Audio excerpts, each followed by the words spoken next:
అయిపోయే snack item. First శనక్కాయ గుళ్ళు ఆయిల్లో వేపుకొని అలా పెట్టుకున్నాం కదండి. ఆయిల్ కాగుతుంది, దీంట్లో మొక్కజొన్న చిప్స్ వేసుకున్నాం. వెంటనే వచ్చేస్తాయి. బాగా హీట్ అయిన తర్వాత ఆయిల్లో వేసుకోండి, చక్కగా వస్తుంది, ఎగుతాయి.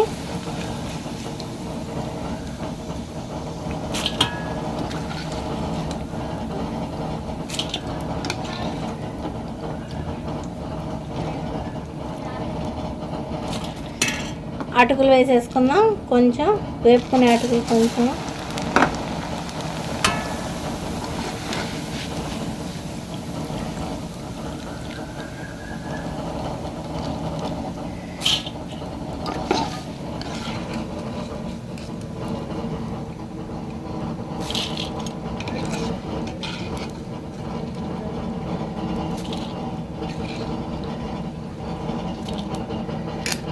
వేపేసుకున్నాం కదండి.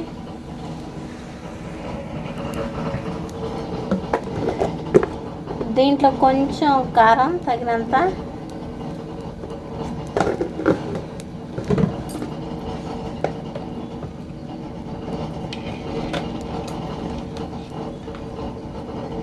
కొంచెం తగినంత ఉప్పు,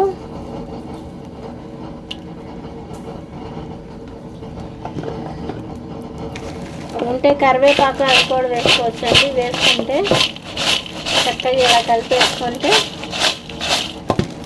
10 నిమిషాల్లో రెడీ అయిపోయే స్నాక్ ఐటమ్ రెడీ. మా వంటలు కనుక మీకు నచ్చినట్టయితే లైక్ చేయండి, షేర్ చేయండి, సబ్స్క్రైబ్ చేయండి.